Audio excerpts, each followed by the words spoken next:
I need you. This team needs you, right? He was a dedicated coach and mentor. He was passionate about coaching students in high school. His players loved him. Deon, you know these plays. He was a father figure to them. But off the field, he was a player too. He was dating multiple women. I've always known him to be friendly with the ladies.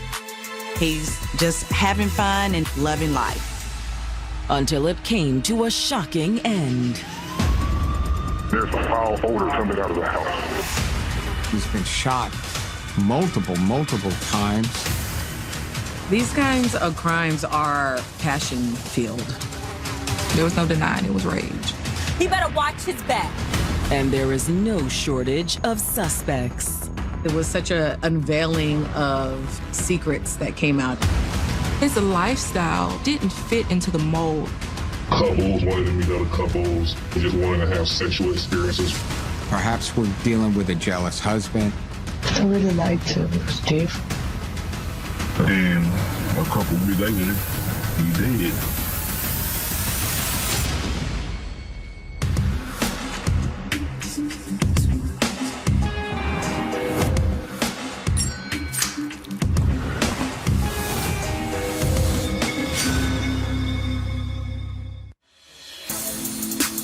September 10th, 2016. For most of the country, September signals the start of fall.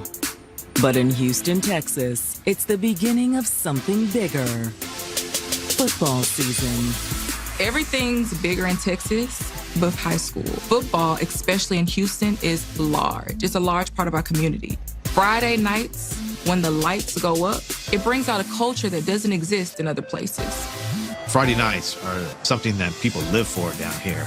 It's a ritual. They just get together and watch the game together, and win or lose, there's a camaraderie about it that brings people together. And when someone misses a game, people notice. Oh, there you go, right there. Hold on. What's up, Sid? Hey, what's up? Sorry I'm late, man. Y'all Kev here yet? Man, I ain't seen him. So that Friday night, when Clear Lake Academy takes the field in their season opener, and Coach Kevin Roman is nowhere to be found, his friend Cedric is starting to worry. Hit him up, see what's up. Kevin was a beloved coach at Houston's Clear Lake Christian Academy. Hey, yo, Kev, man, where you at? He knew that his friend had gone out of town recently, but he had planned to be back. We at the game. He had like this weird feeling in his gut that something was wrong. Kevin really loved Clear Lake Christian Academy. He was fully committed to everything that he was a part of there. The students that he was coaching truly felt like they were a part of his family. They're shocked. They just cannot believe that he's not right there front and center for them. Hit me up, bro. Cedric tries to reach Kevin multiple times, but never gets a response. That's very odd. Usually they would have talked by now. By the following day, there is still no word from Kevin. So on Saturday night, he drove over to Kevin's house over in Sunnyside on the southeast end of Houston. He goes to that house hoping that it's all just big misunderstanding. That appears to be the case when he arrives at Kevin's house. There's no car in the driveway. Maybe something had come up and Kevin was still out of town. Still, he decides to knock on Kevin's door just to be sure. He notices that something's wrong. The wooden front door is open, but the burglar bar looks closed. Something just doesn't feel right. Hey, Kev, open up the door, man. The burglar bar was locked. He hears a TV going. Oh. That's when it hit him. He started to smell a foul smell that begins to turn his stomach. I can only imagine the sinking feeling in his gut. He knows something is extremely wrong.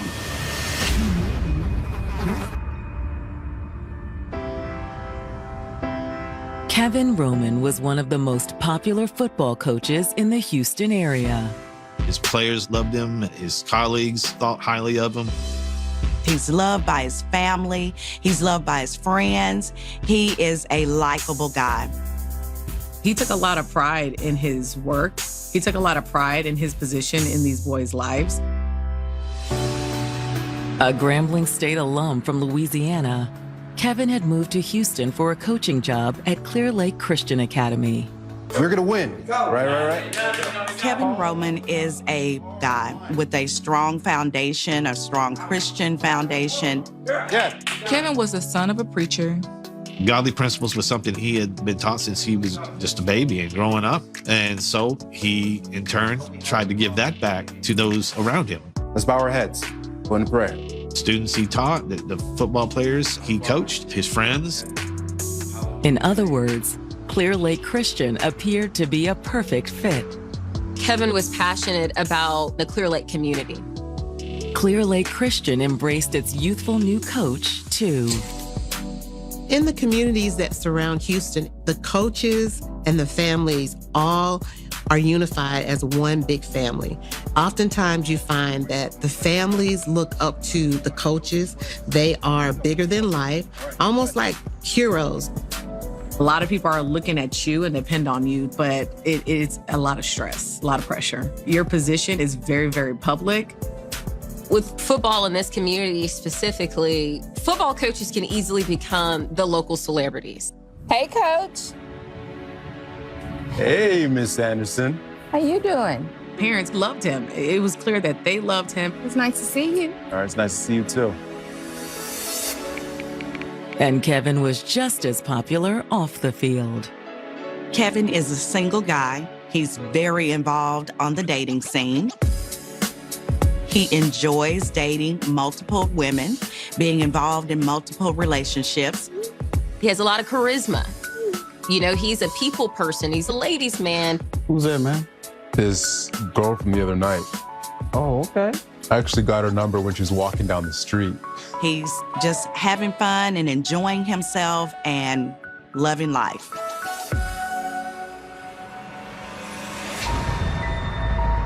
But now, this beloved coach is missing, and his friend Cedric fears the worst. Houston Fire and Medical, what is your emergency there? I have a friend that I haven't heard from for a week. I came by. It looks like the door is propped open, and there's a foul odor coming out of the house. Within minutes of the 911 call, Houston police arrive at Kevin's rental home. When a call comes in to law enforcement from someone saying, something's not right, and I smell a foul odor coming from my friend's home, that's a priority. They make forced entry. Inside, they find the house in disarray. There was packaged food lying around. There was empty bottles and trash that's strewn about. However, despite the mess, it appears that the odor is coming from deeper in the house. First responders traced it back to the master bedroom. Sadly, they make the discovery. They do find a body. You had several great catches last game. Coaching was Kevin Roman's life and passion. It's not just the love of the sport, it's the love of the people in the sport. He really enjoyed being a part of the children's lives. But now, after a worried 911 call, Houston police have discovered a decomposing body in Kevin's master bedroom. The body was too decomposed for a positive identification. But since it appeared to be a black male, police believe that it was Kevin. And it's obvious he didn't die of natural causes. He's been shot multiple times. There are bullet wounds around his neck. There's bullet wounds in his chest. Officers also find 11 .45 caliber shell casings lying on the bedroom floor. To be shot 11 times, right there indicates a passion killing. When detectives arrive to begin their investigation, other evidence around the room also suggests this was a crime of passion. There is a bag with women's clothing there. They found several wine glasses. There are also several neckties tied to the bed frame. It seemed as if someone was tied up. Are the detectives dealing with some sort of domestic drama? It could have been someone that he was dating. There was no forced entry. So that's an indicative of that he knew his killer. Based on the evidence, detectives definitively rule out a robbery gone wrong.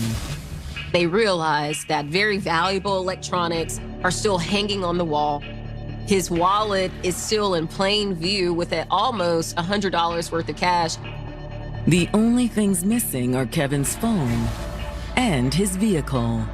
Did the person who did this steal the car? That is a physical piece of evidence that we need to locate. After issuing a be on the lookout for Kevin's missing Jeep, detectives ask his friend Cedric to come down to the station for a formal statement. They want to know socially who he had relationships with. Appreciate you coming down. Cedric begins by explaining that he's known Kevin for a long time. 1997, we met playing high school football against one another. He's one of those friends that you're going to touch base with every weekend. Which was one of the main reasons Cedric has gone over to Kevin's house to check on him. I imagine in a million years he never thought what he was about to walk in on. Hoping to get to the bottom of what happened to Kevin, detectives start by asking Cedric about his friend's love life. That's when Cedric explained that Coach Kevin was a player on and off the field.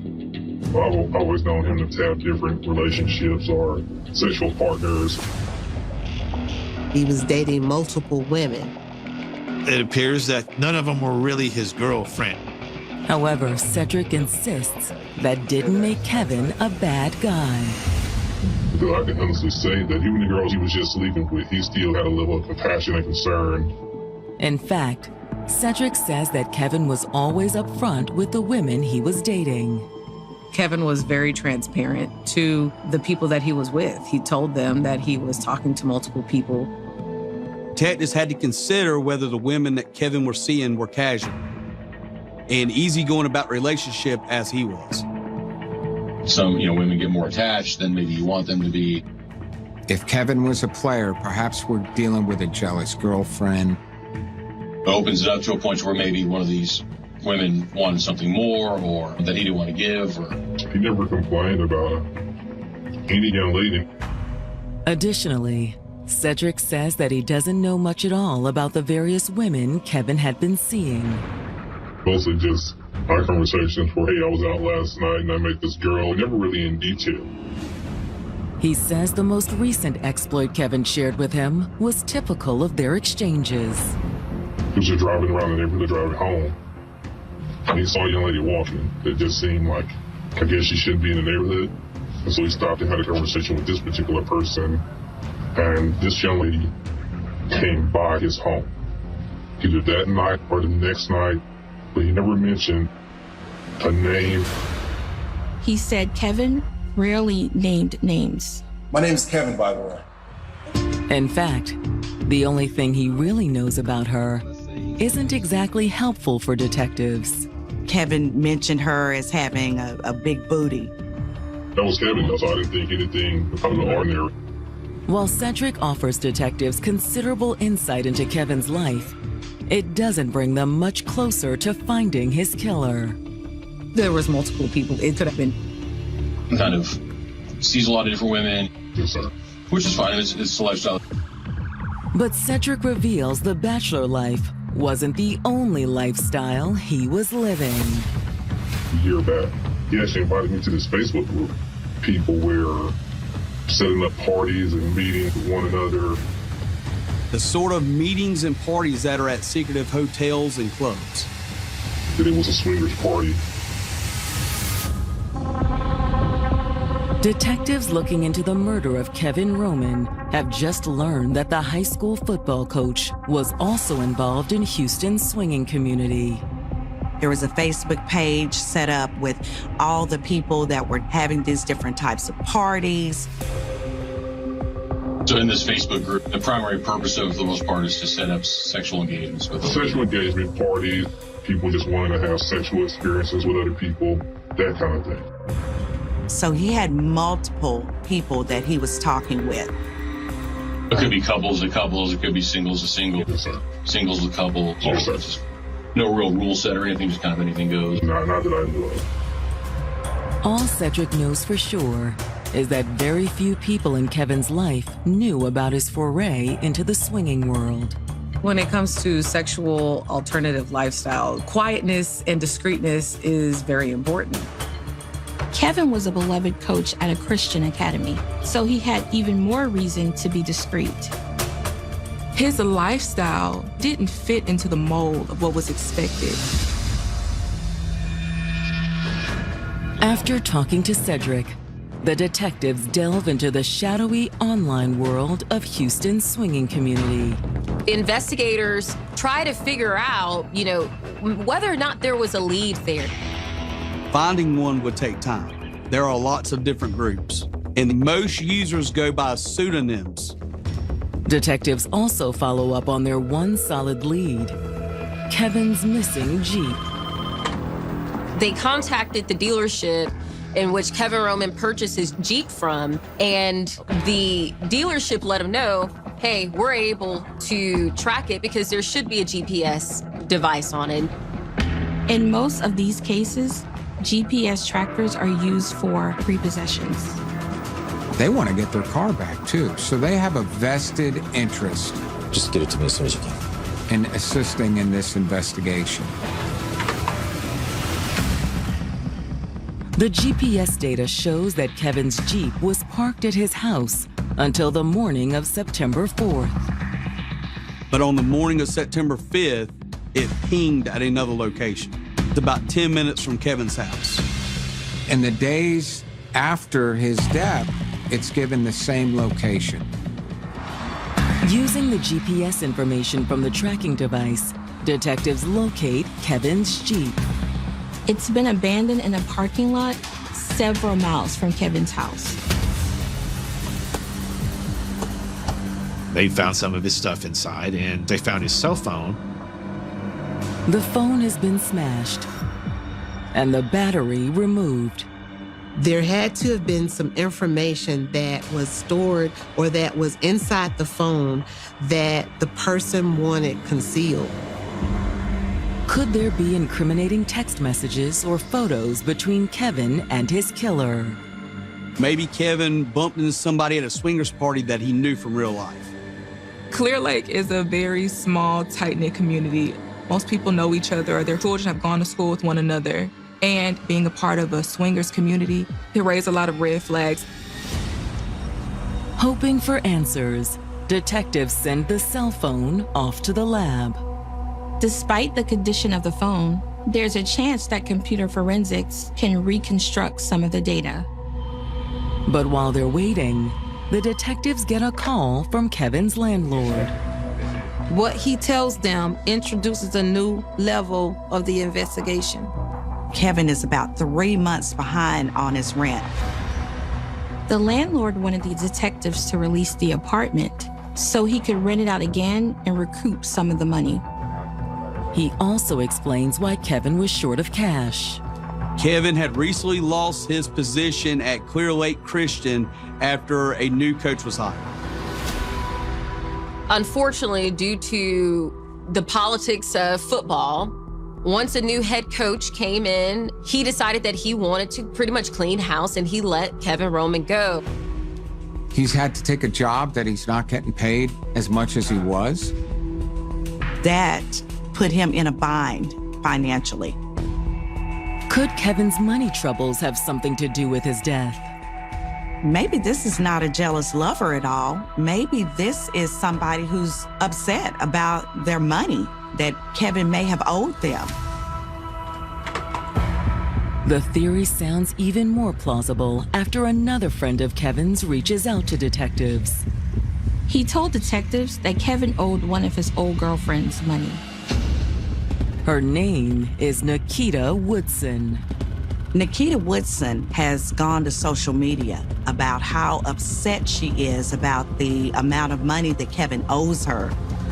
And when Kevin's friend sits down with detectives, he says she was looking to collect.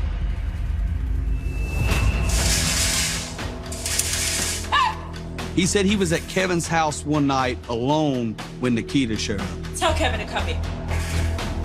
He's not here. She came over there and talked about where Kevin at, where Kevin at, where Kevin at. He owed me some money, he owed me some money. I'm like, I don't know where you at. He said he called Kevin and told him that Nikita was looking for him. He didn't want to talk to her. And according to Kevin's friend, that had only made Nikita angrier. You don't want to talk to me? She was angry. And kind of like, if I have to say, it was more threatening than anything. He better watch his back. She gonna get the rest of her money somehow. She decided to post some social media statuses about him owing her money. And a couple of weeks later, he did. Detectives investigating Kevin Roman's murder have learned that one of the coach's many ex-girlfriends had made threats against him. He better watch his back. She's upset because Kevin Roman owes her money. Kevin was let go from the teaching job, so he was really struggling. Not that it mattered to Nikita. She probably loaned him money thinking that she was going to get it back. So hoping to embarrass him, she decided to post some social media statuses about him owing her money. She made a post about the situation. What would you do about somebody that owe you money?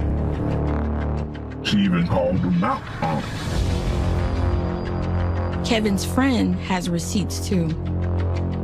I could just show you her Facebook page. She's made several posts about how upset she is about the amount of money that Kevin owes her.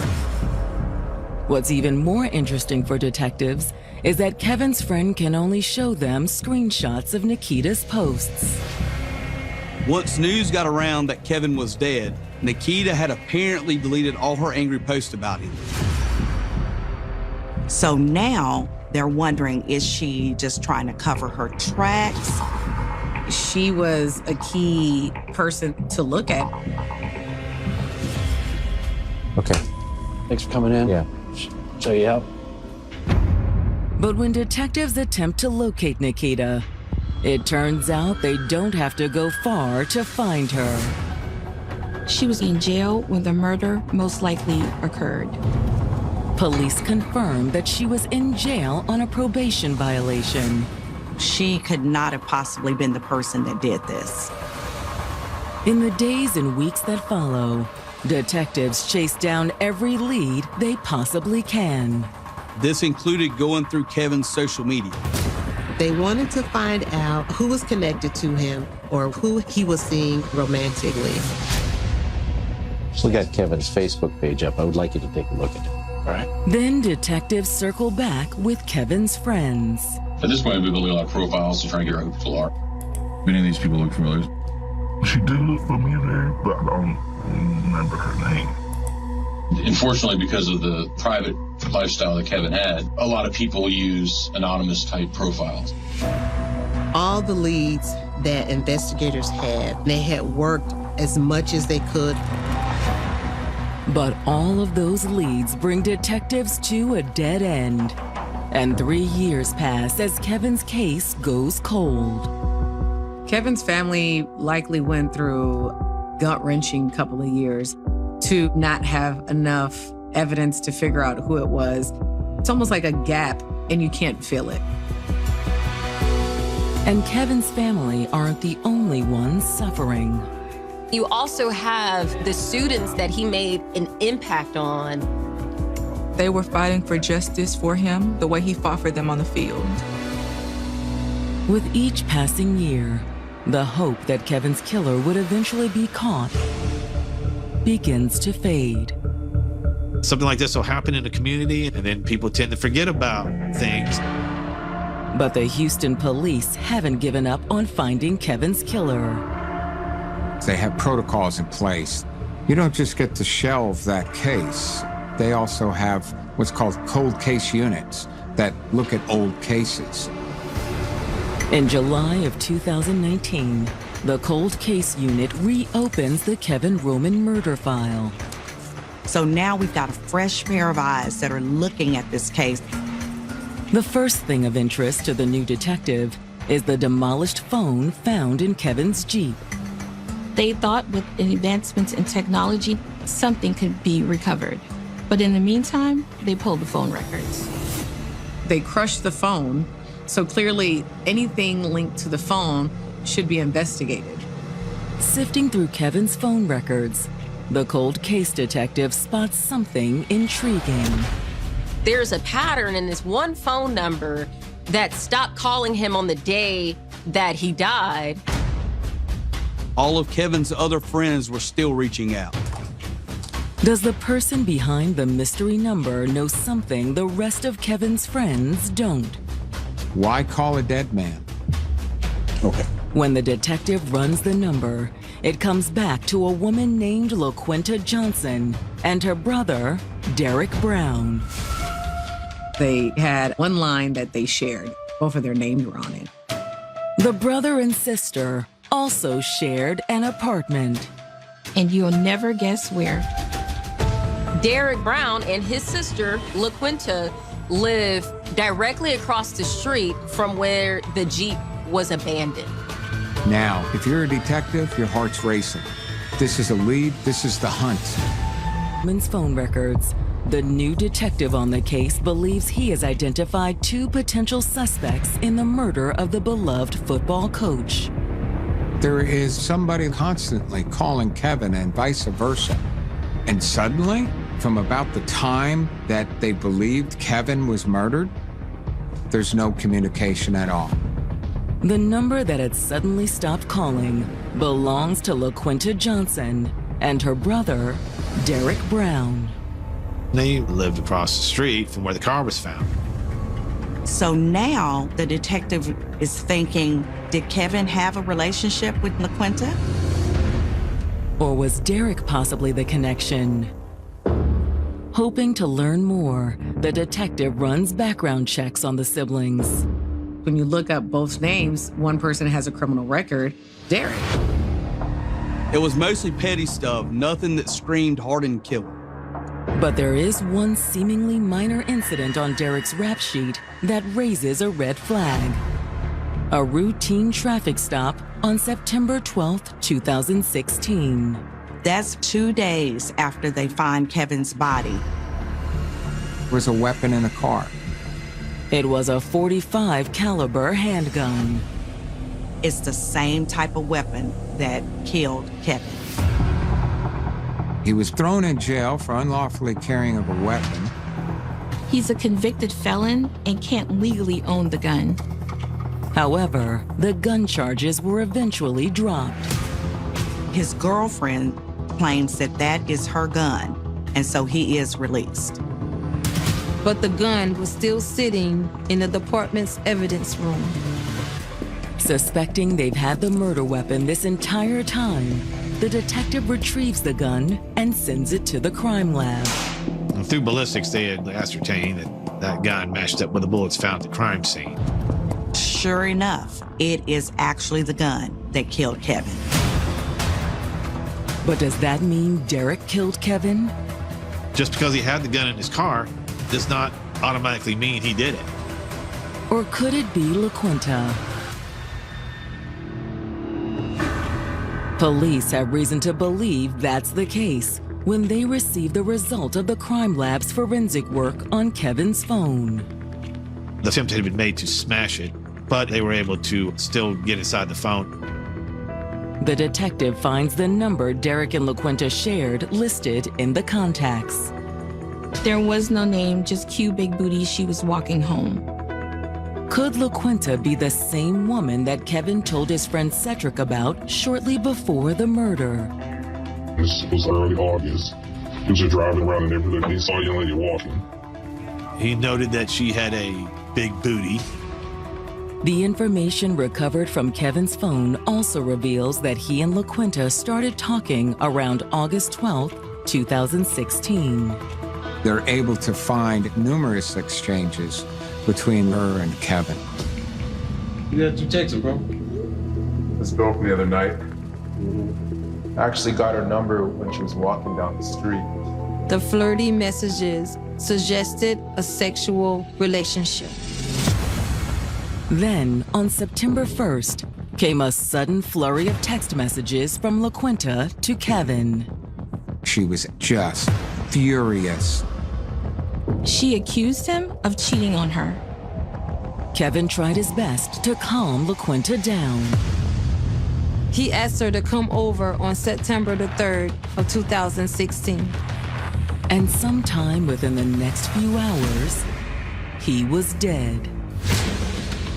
Based on when Kevin went silent, the detectives suspect that the murder occurred in the early morning hours of September 4th. The puzzle pieces begin to fall into place.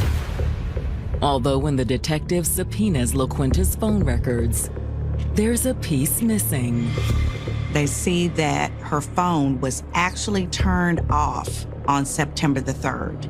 And then on September the 4th, her phone is turned back on. The first ping when her phone turned back on was at 6:01 a.m. on September 4, 2016. The tower her phone connects to is near her apartment, which also happens to be near where police found Kevin's Jeep. The first call she makes after that is to another number registered to her brother, who was later arrested with the murder weapon in his car. So this shows some unusual behavior.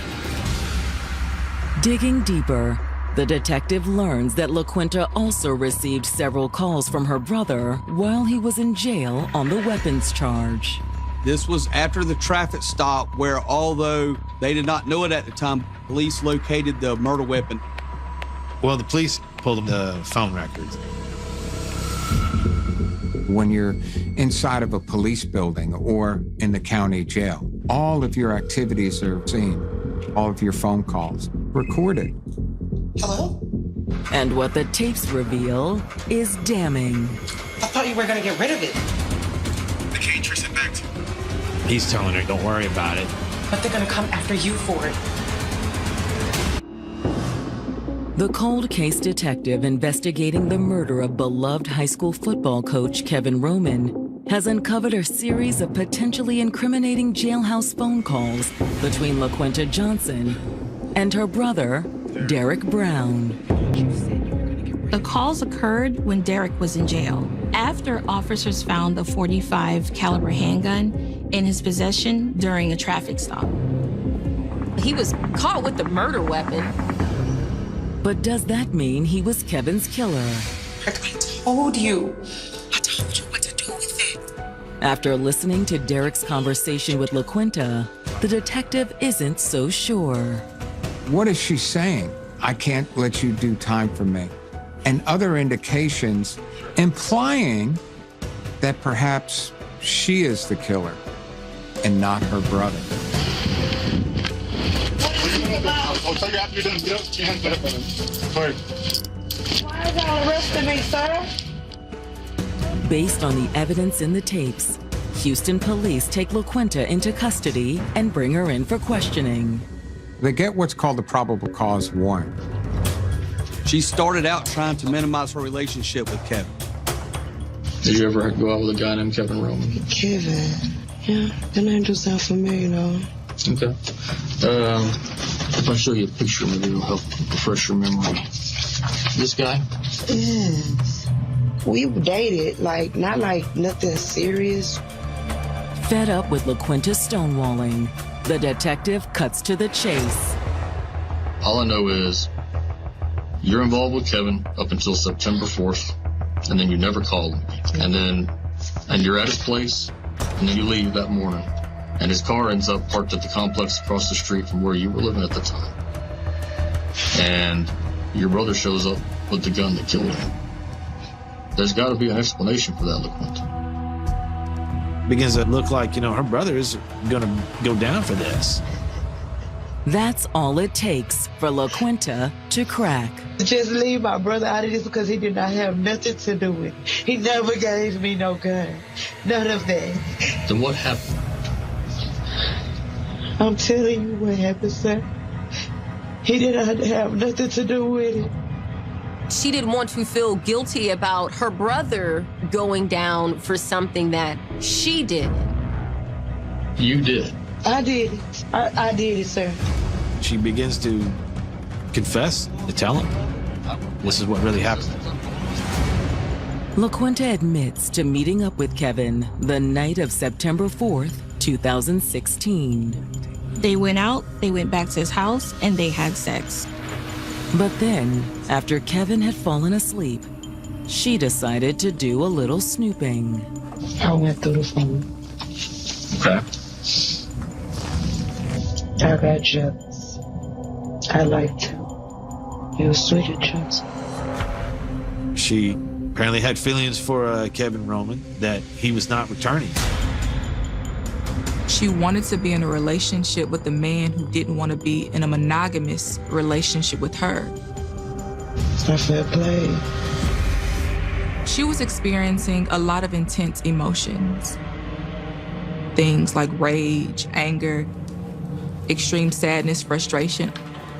According to LaQuinta, all those emotions took over on the night of the murder. And that gun was not in Kevin's house, that was yours? I brought it with me. Like I always do. I always carry it with me. And that night, she used it. I stood over him and shot him in the head. Her act was impulsive.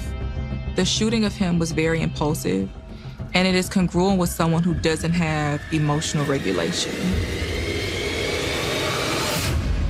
Before the detectives book her into the jail on murder charges, LaQuinta records a video for her brother.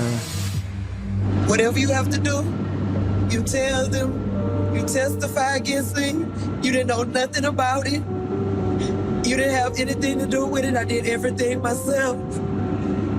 I'm sorry, brother, for even putting you in this. I love you. Exonerated by his sister's confession, Derek Brown faces no charges related to Kevin's death. Investigators chose not to go down the road of charging Derek Brown with tampering with evidence, and he could have been very much so liable for that. But in the grand scheme of things, more than likely the investigators looked at, we have the murder, we got the confession. In December of 2021, more than 5 years after the murder of Kevin Roman, LaQuinta Johnson pleads guilty to murder. By doing a plea deal, it saves the state a lot of money. It saves a lot of time, a lot of effort. It also guarantees that that person will be convicted. She is sentenced to 45 years. She will more than likely end up dying behind bars. I believe justice was served. But justice is a tricky thing to pin down. It is very subjective. What one person thinks is justice is not for the next person. Even with people saying, well, it should be a life for a life, even then, it doesn't feel like enough, because what really is going on is a condition of the heart. It's the condition of love and missing someone. I need you. This team needs you, all right? People lost a good friend, a coach, a family member. I need you guys on the team. And there's not anything that is tangible that can ever replace a human's life, right? There's no amount of money, there's no amount of time. It's literally just a gut-wrenching sadness. But at the same time, Coach Kevin will always be remembered. Anybody who's played a high school sport, and particularly high school football, they're going to remember their coaches. They're going to remember the inspiration that they gave them. Regardless if it's 50 years later, they're going to remember.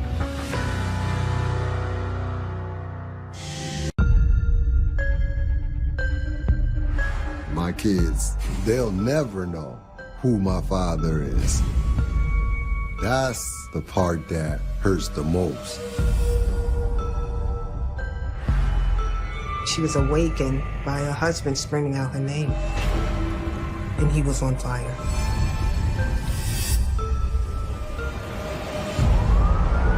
Revenge is based on an unsatisfied feeling within yourself. I need you to feel what I feel. And the only way that I can get you to feel what I feel is to hurt you. You just keep hurting each other, hurting each other, hurting each other. You have to be able to control that impulse that's inside of you. And if not, this is the result.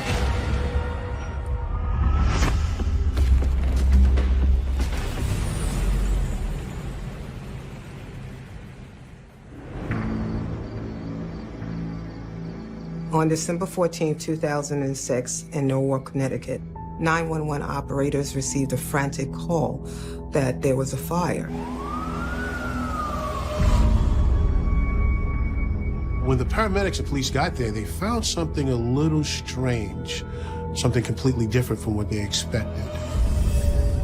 Rather than a house engulfed in flames, they find a man struggling to back out of the driveway. The victim was observed operating his vehicle, trying to take himself to the hospital. He was in a lot of pain and in shock. He was severely burned over the upper torso of his body. The police didn't understand how this man was even functioning at this point. The burns were terrible. You know, they were from his chest all the way to his knees. He seemed to be delirious and incoherent, but what they could clearly make out, that he said he woke up and he was on fire.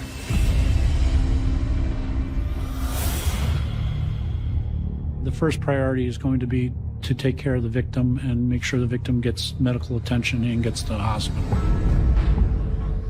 As first responders attend to the man, 3 other people emerge, explaining there's no active fire inside. One identifies herself as Mary Ann Langley. She says the victim is her husband, 55-year-old James Langley. The people with her are her niece and nephew, who live next door with Mary Ann's sister. All 3 are shaken, unsure of what happened, and worried about James.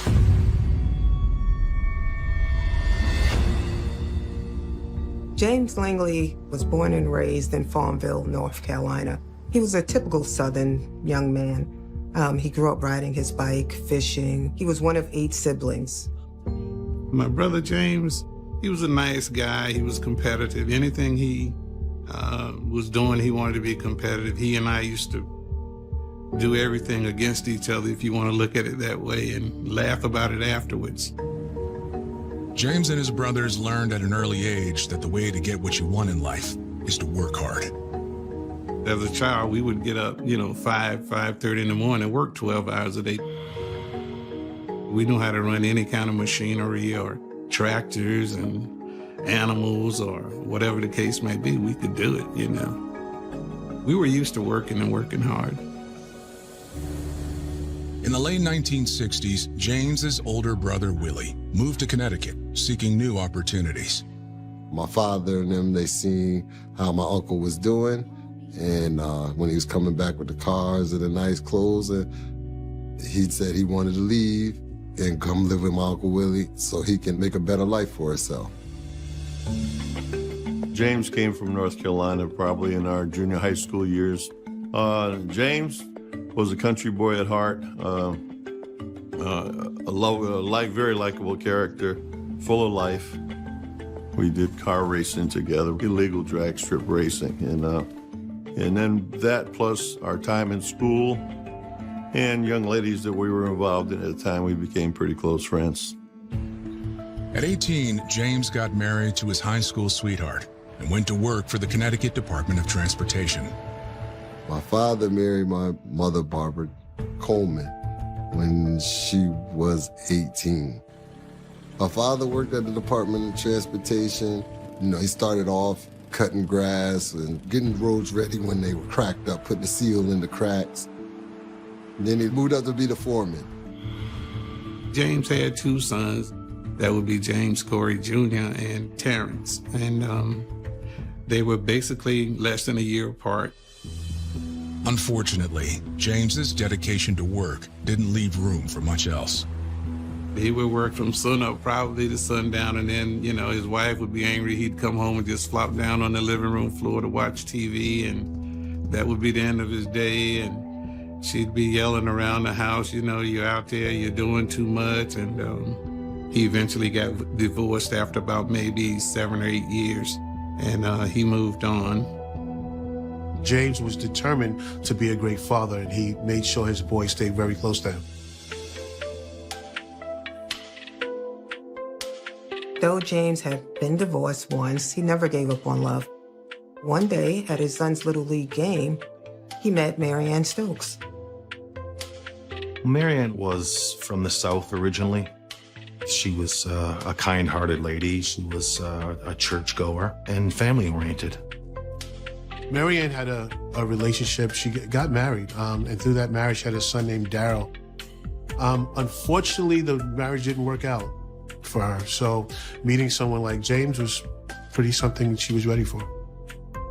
He had just gone through a divorce, and he was going through some things of his own, I guess, with being alone. They just became a couple, and it worked out, and they went together for quite a while. In 1981, Marianne and James decided to get married. So the blended family, her one son, his two sons, they all became one cohesive group. Mrs. Langley really loved her husband. She loved him very much. She cooked for him. She cleaned for him. He was a diabetic, and she really took care of him. He was a great cook, and if you went in that house, there was food within arm reach anytime you went there. They were big eaters. We were country people. We all were country people, and we all cooked. So we did it big, I tell you. Family life was going well, but James realized his hard work wasn't being recognized at the Department of Transportation.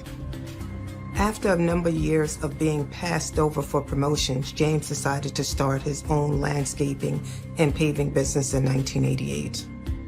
James was extremely competitive. He wanted to win at everything he did.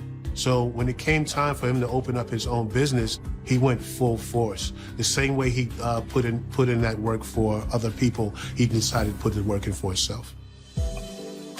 James enjoyed being his own boss and providing Marianne with a comfortable life.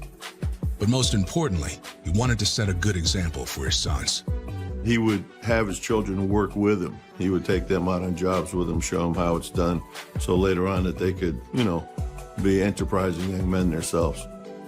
Most of the time, he wanted us to be out there working when we was, instead of out in the street having a good time.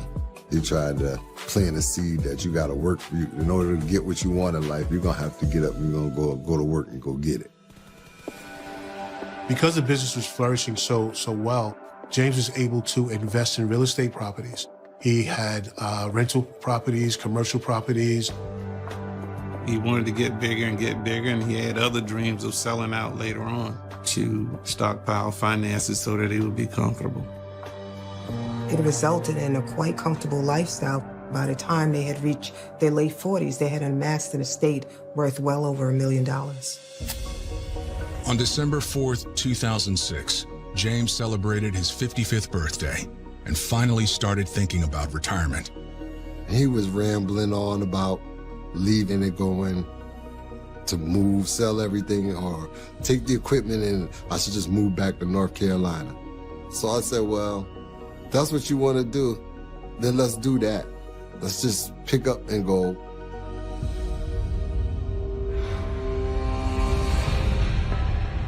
Now, it seems he may never get the chance. 10 days after his birthday, James is rushed to the emergency room.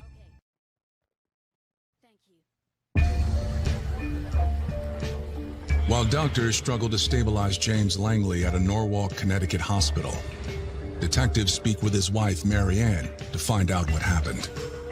When the investigators initially interviewed Marianne, she was quite distraught. Marianne said she had fell asleep in the basement and she was awakened by her husband screaming out her name. She said that she saw the kitchen light off and the sparkling of fire. She was terrified and unsure what to do. She panicked and ran next door to her sister's house and began frantically banging on the door to try to get some assistance, and that's when they called the police and the ambulance. She really did not offer any explanation as to how what happened to James could have happened. Authorities combed the house for evidence, led by Fire Inspector John Lumba. For him, this is no ordinary investigation. He has a personal connection to the victim. The case was very difficult for me, basically because it involved human life, and it involved a friend that I had known for many, many years. But I couldn't allow that to, sway an opinion or anything. It went strictly by evidence.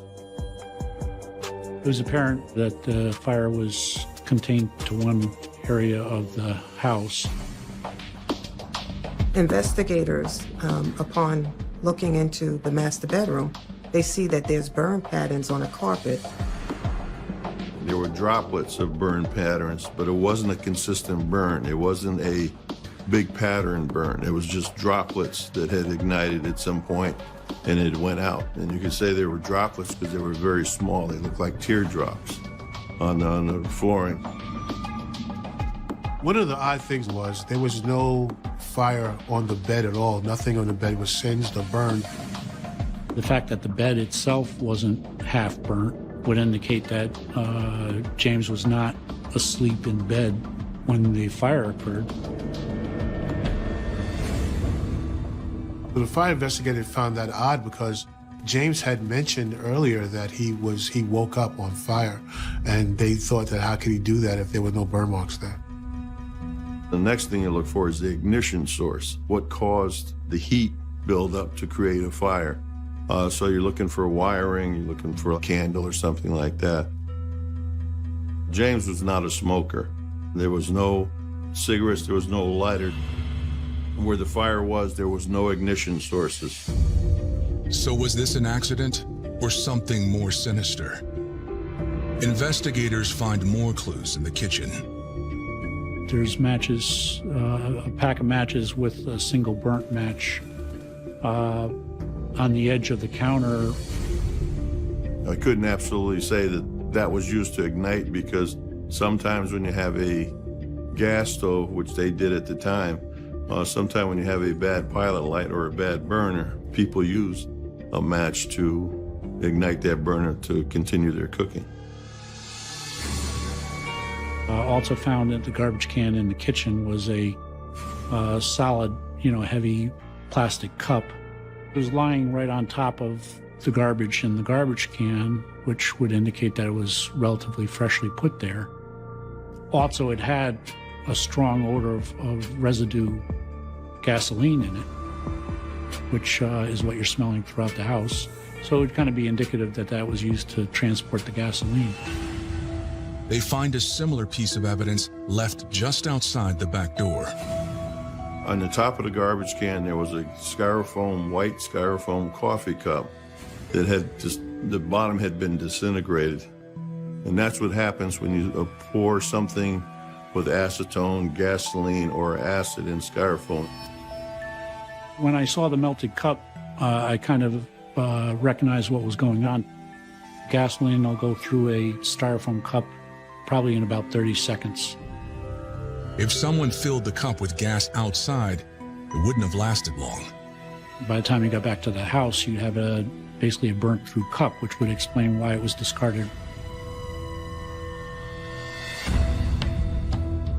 Evidence seems to point that James Langley had been intentionally set on fire, but there was no evidence of any forced entry into the home. So the question really is, who struck the match?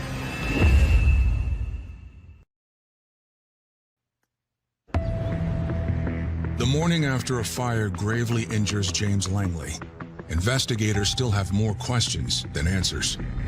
So they ask his wife, Mary Ann, to come in for another interview. The first time they talked to her, she was very distraught. This time she came in pretty calm. This time when they asked her, did she have any idea how did this all come about? She said she did. Mary Ann began to tell them that James had been diagnosed with type 2 adult diabetes, and he wasn't really taking care of himself, according to her. He wasn't taking his meds, and that might have led to what had happened. Why don't you start with last evening and go through again what happened?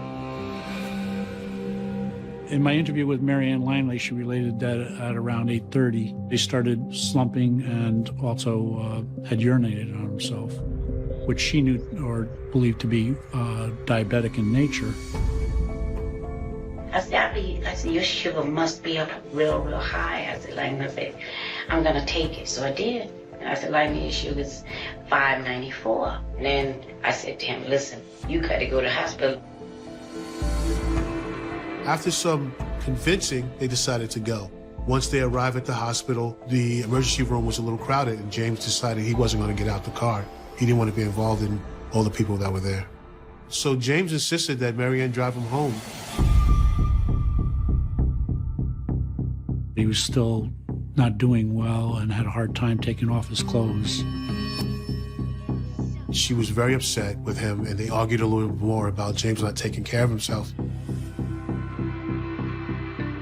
At that point is when she decided she was going to sleep downstairs because she just couldn't reason with the man.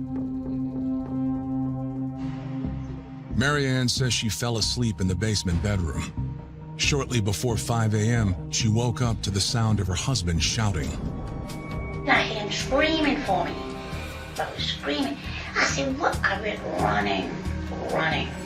I said, what? Oh, God, when I see this popular fight, I ran out the door. And I run to my sister's back door, screaming. She didn't see the fire start, but she thinks she knows what happened. Mary Ann said that she believes that James woke up in a disoriented stupor and probably set his cell phone fire. James had frequently come home with the smell of gasoline on his clothes from different jobs that they do. So the gasoline being on him is not too far-fetched. Because of the condition that people suffer from being in a diabetic haze when your numbers are so high, the detectives had to at least consider James setting himself on fire was a possibility. Mary Ann says that after calling 911 from next door, she returned with her niece and nephew and found James delirious and making wild accusations. I asked her, well, what was he saying? She basically, well, he was hallucinating, he was crazy, he didn't know what he was talking about. And when I asked her, well, what was he saying? She said, well, he said that I lit him on fire, which wasn't true. Mary Ann couldn't believe that he accused her of something of that nature. Why would Mary Ann spend her time taking him to the hospital, arguing with him, trying to convince him to take better care of himself if she was just going to turn around and set him on fire? He was hallucinating, you know. What, you trying to kill me? I said, what are you talking about? I was, crying and screaming, and it was terrible. It was terrible. If somebody goes into shock, is it very possible that they're not aware of the here and now conversation and their thought patterns? Yes. If Mary Ann had harmed James, why would she volunteer the detail of James's accusation? Investigators also ask her about the matches and cups they found. She explained that she uses matches to light the pilot on the stove when it doesn't work automatically, and that's why that was there. The thick plastic cup, she said it was a daily use cup. Are your fingerprints going to come back on that cup? Oh, yeah, I use the cup all the time. That cup was in the sink last night, okay? That cup. Mary Ann said they used the styrofoam cups for their daily coffee, but she doesn't know why it would end up in the back door unless James did it. My brother knows not to set himself on fire. I mean, it can happen, but he dealt with stuff like that every day. He dealt with diesel fuel, gasoline, all kinds of oils. It was very difficult for me to believe that my father would go get gasoline and set himself on fire. Only one person knows exactly what happened, and unfortunately, he's lying in a hospital room, unconscious. He had burns, reportedly about 40% of his body, on his abdomen, backs of the arms, hands, and they were second and third degree burns, which are very serious. When I went to the hospital to see him, they had sedated him so that he wouldn't hurt himself because he would get delirious, in his sleep from the burns and so forth and so on. They had to take him to surgery and do the skin graft. It was maybe a 50-50, 60-40 chance that he lived. So I just could take that answer, and there was nothing I could do. And my father sitting in the hospital going through the pain that he going through, and I might not have my father back again. So that was the hardest part.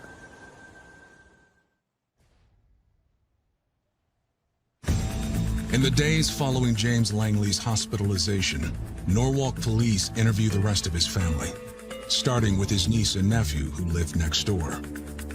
During the interviews with both of them, they reiterated what Marianne Langley in her interview had alluded to, which is that James was accusing her of lighting him on fire. He says words to the effect that, "I know who did this to me. It was your aunt. She did this to me. She poured the liquid and she lit the match." They tried to explain to him that the ambulance was already on its way and the police had been called. But he was so out of it that he just kind of ran out the door, got into the car, and tried to drive himself. The niece and nephew's story strengthens the theory that James was delirious. James's other statement that night suggests more confusion. He'd already indicated to the police that he woke up and he was on fire. And it's sort of hard to reconcile the fact that somebody can observe his wife pouring liquid on him and lighting a match when he was asleep. Authorities asked the niece and nephew about the couple's relationship and get some surprising information. James and Marianne had continued marital problems. In fact, it was common knowledge that James had an ongoing affair.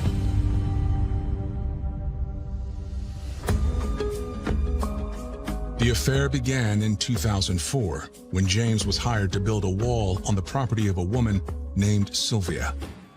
She came over to start speaking to James about it, and one thing led to another, and they became very interested in each other very quickly.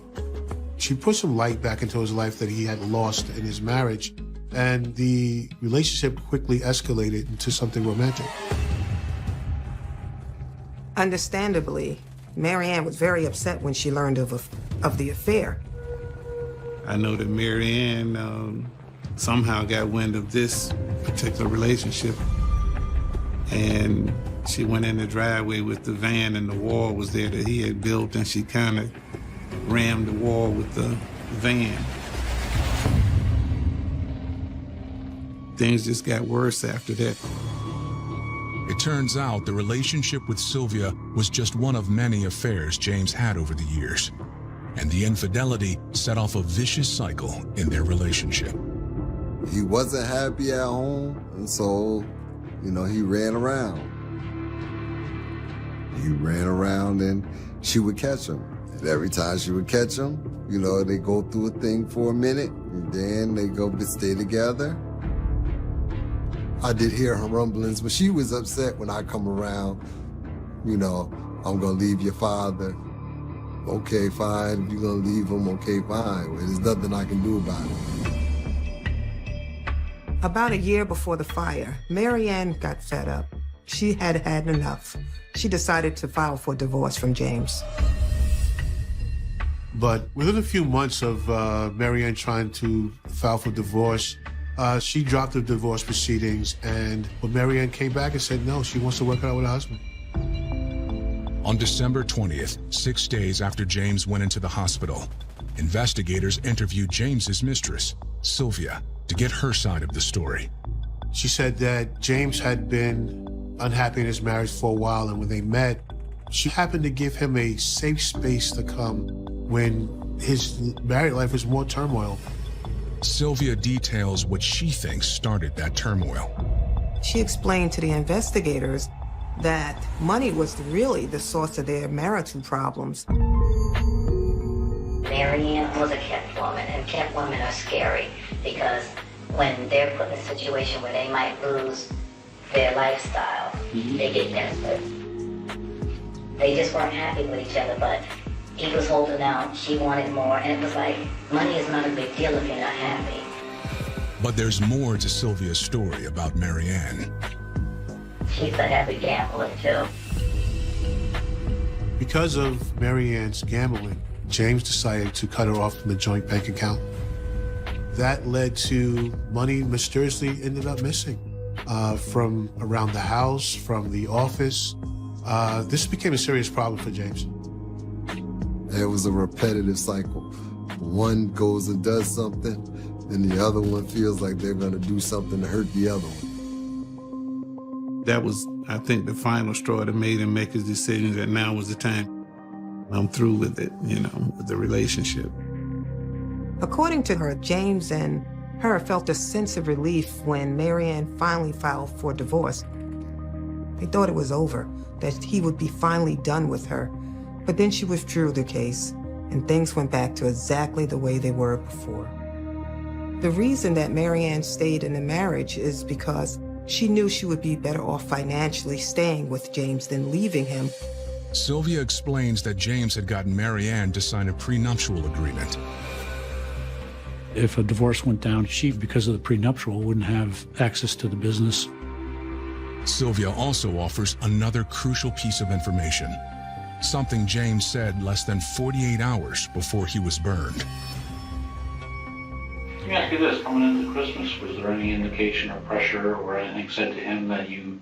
The only thing coming into Christmas that he had said to me, and I don't know what it meant, was, oh, yeah, I know you don't think I'm doing anything, but you're going to be real surprised. And I just looked at him and said, whatever, because I've been listening to this for 2 years and I ain't seen nothing yet as far as him getting a divorce. This is a huge revelation for the investigators because this meant that Marianne now had a motive to commit murder.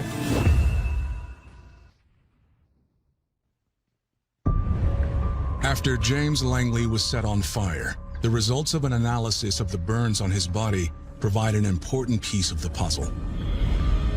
The burns suggest whoever threw the gasoline on James was aiming for his genital area.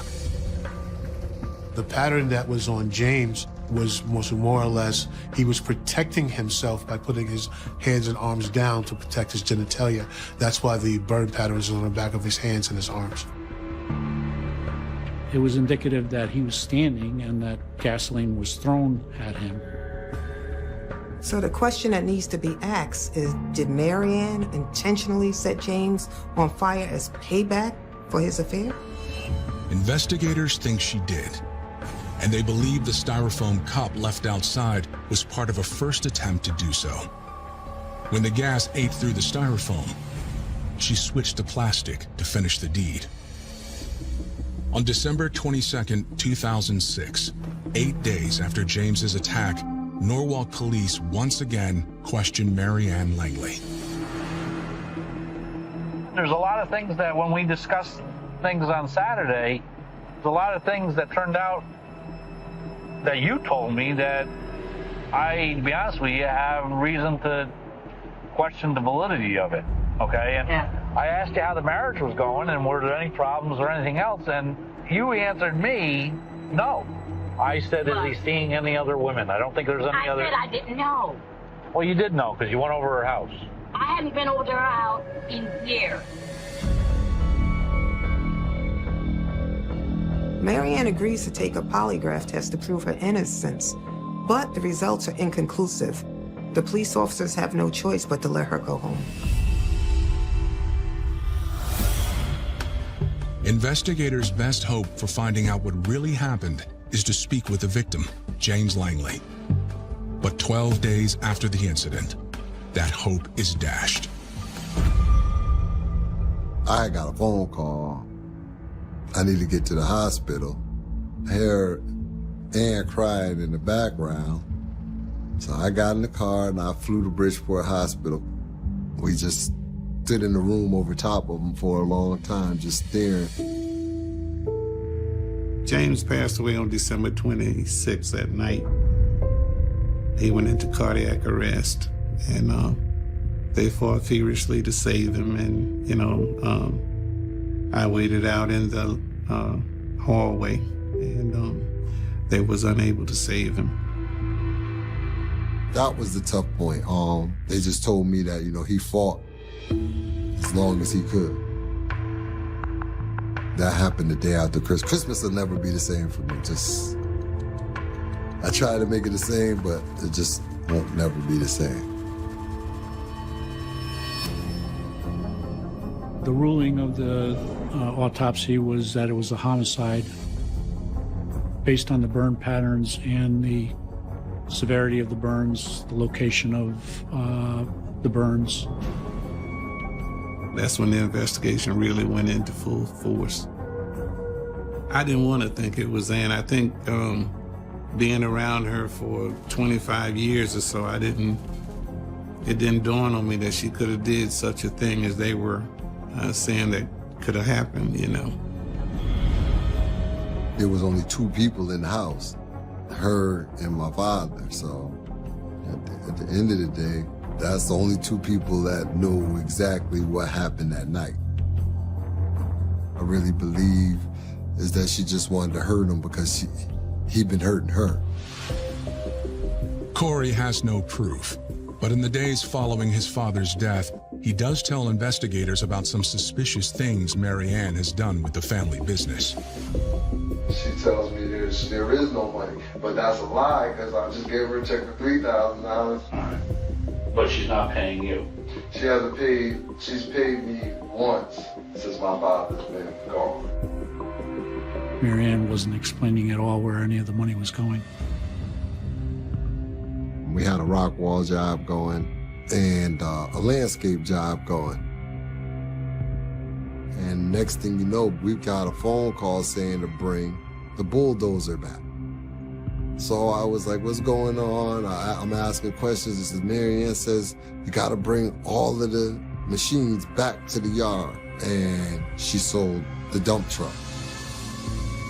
He also indicated that Mary Ann was trying to sell off both the business and the vehicles to the business. In the prenup, she got nothing to do with J&L Lawson. She never did run the business. She just proceeded to sell off assets. Investigators believe that she killed James in order to get control of the money and to get back at him for having an affair. On March 29, 2007, the police finally come knocking on Mary Ann's door and arrest her for James's murder. She was aware that she was a suspect and going to be arrested. We arrested Mary Ann Langley at her home without incident. She was taken into custody, brought to headquarters. But some fear it won't be quite as easy to get a conviction. This case is not a simple open and shut case. Hey, somebody poured gasoline on their husband, lit him on fire. There are a lot of things that need to be focused on a lot more carefully.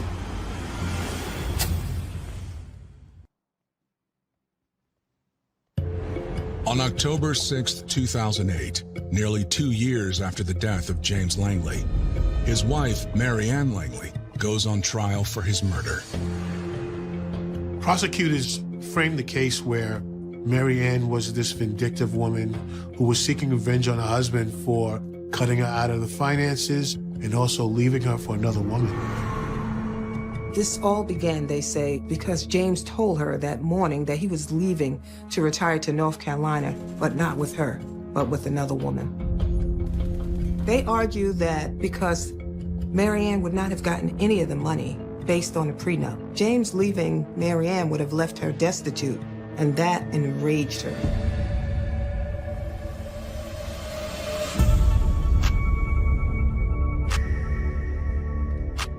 Prosecutors argue that, over the course of 2 decades, Marianne Langley had grown used to an increasingly lavish lifestyle.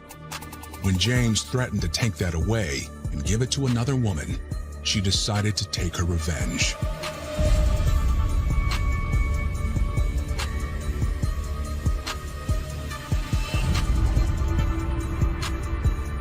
And the fact that it seemingly threw the gasoline towards his genitalia speaks volumes.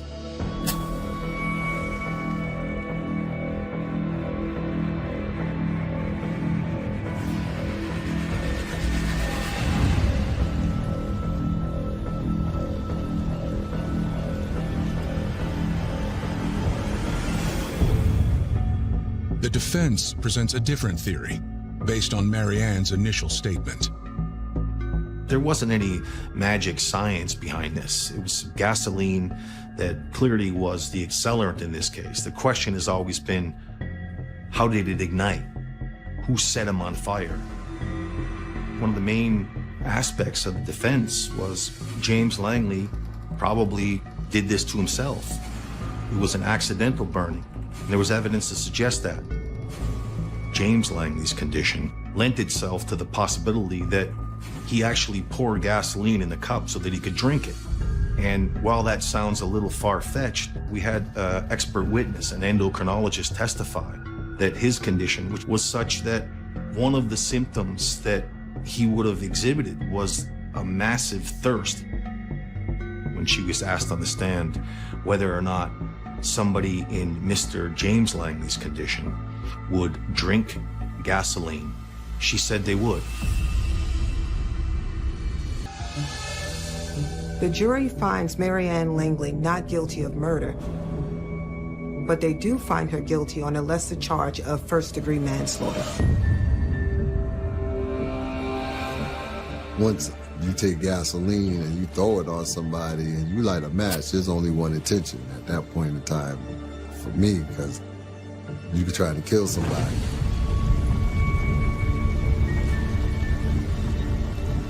She just wanted to hurt him for all the hurt, the pain he put her through. Marianne Langley initially faces 12 years in prison, but her sentence is contingent on one condition. At this point, she was supposed to give an apology to the family. However, she was very arrogant with her apology. It really wasn't an apology at all. And I think basically the judge switched his decision right at that point and gave her the maximum, which was 20 years. I think the ugliest part of this whole case is the revenge factor. We've all known women who have been scorned. We've all had breakups. We've all been through this before. Do we all go out and try to kill our partners? No. So at some point, you have to be able to control that childish impulse that's inside of you. And if not, this is the result. It's okay to be upset about something. It's okay to hurt. But sit in it, figure out where it's coming from, right? And if it's not healthy, get rid of it. And then move forward and have a happier life. I don't believe in revenge, so you never get revenge. Two people are just going back and forth hurting one another. This is basically what you're doing. Nobody never gets revenge. It's just a repetitive cycle.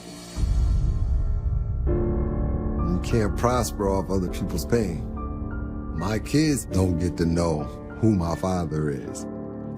My kids have kids now. I got 7 grandkids. They'll never know who my father is, or get an opportunity to run around the yard the way we had an opportunity to run around the yard. That's the part that hurts the most.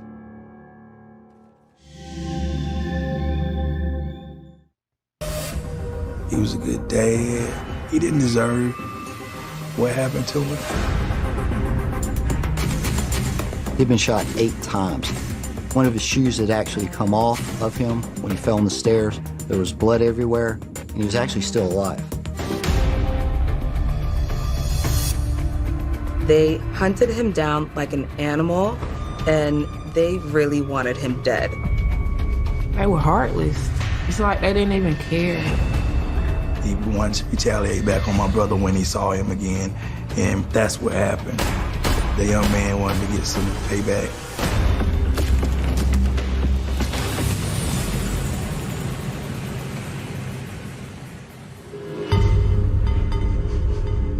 June 11th, 2016, Atlanta, Georgia. At 3:17 a.m., DeKalb County Police and paramedics respond to a shooting at an apartment complex known as the Hamps. Atlanta is, like a lot of big cities, violent. That's just the facts.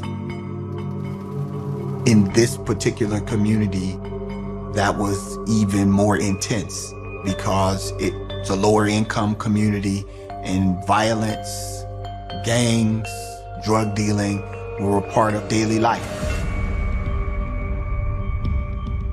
When they arrived, they found a man who had been shot approximately 8 times and was barely still alive.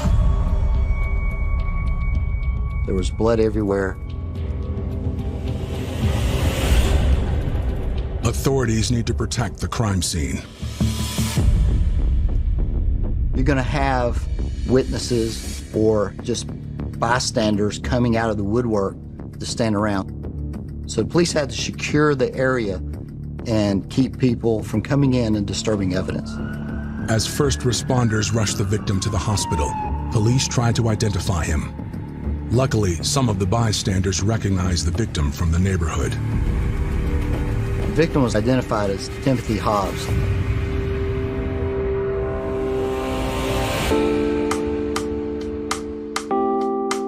Timothy Hobbs was born in 1978 in a small town near Atlanta. We grew up in Monticello, Georgia, a little country town. Everybody knows everybody. Life in rural Georgia was peaceful and taught Timothy the importance of family. Timothy was goofy, silly, fun to be around.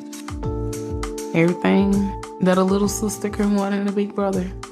We loved each other, and we were close, very close. It's like a gentle, big teddy bear, you know, real kind-hearted, very protective of his family. He was a good person. I mean, he would give you the shirt off of his back. Timothy wanted nothing more than to have a family of his own, and he got a chance in his late 20s when he moved to Atlanta and met a single mother named Rhonda.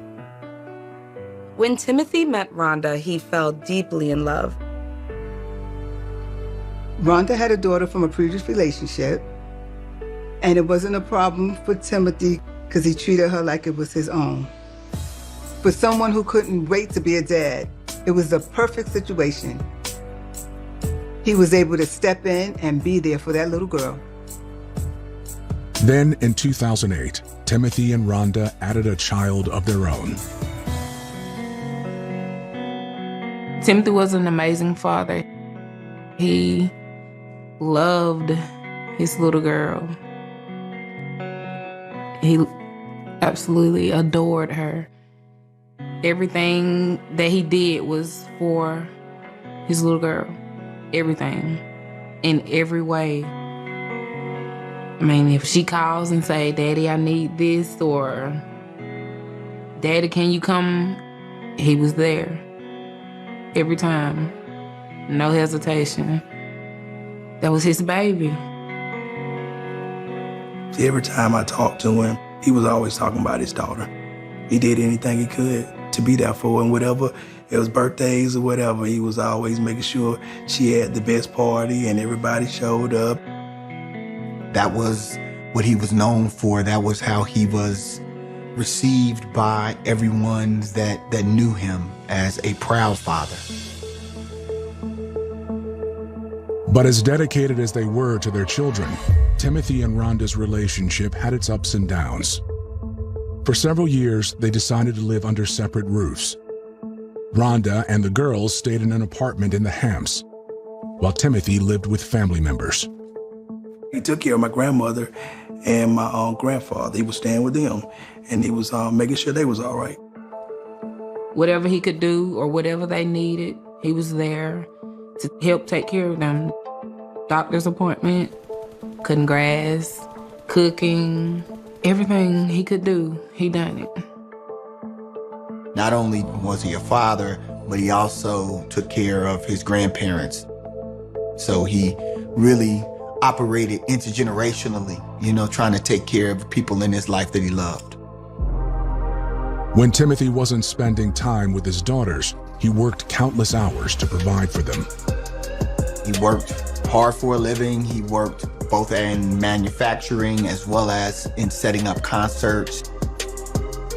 Timothy worked in production, helped setting up shows and different things for people had different venues they were doing it, and he worked helping set up things and stuff like that. Timothy, he loved what he did in production. He had a passion for it. He was very passionate about what he did, and he did it well. Then in 2016, 8 years after Timothy and Rhonda's daughter was born, they decided it was time to make a permanent commitment to their relationship.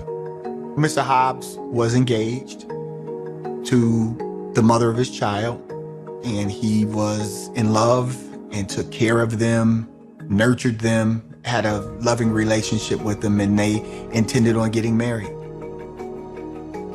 Timothy, he was trying to do the right thing for his little girl. He wanted to be with the mother of his child. He wanted to be one happy family. He just wanted to be under the same roof as his little girl. Want to be there with her at all times. But now those plans are in jeopardy. Timothy has been found shot several times, and his loved ones are just waking up to hear the news. I got a call from my oldest brother. I was getting ready to go to work, so it was probably about 4, 5 o'clock in the morning. He told me that my brother had been shot. So me and my mom got up and went to Atlanta and met my brother there. They were operating on him at the time, but we couldn't see him.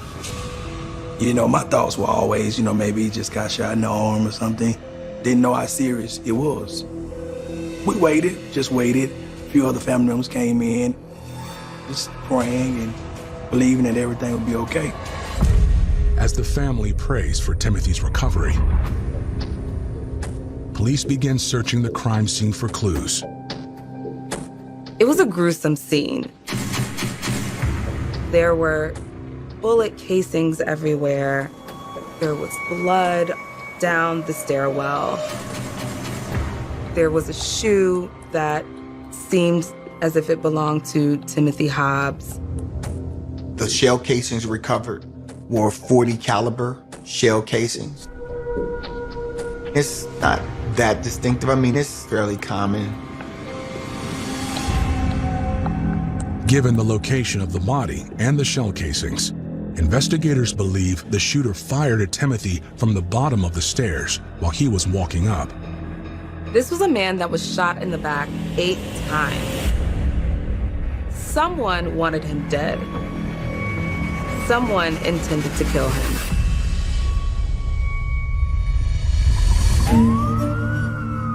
While surgeons at Atlanta's Grady Memorial Hospital operate on 37-year-old Timothy Hobbs, DeKalb County investigators try to determine who shot him and why. It does not appear that he lives in the apartment building where he was found, known as the Hamps. But he didn't have keys to an apartment in that building.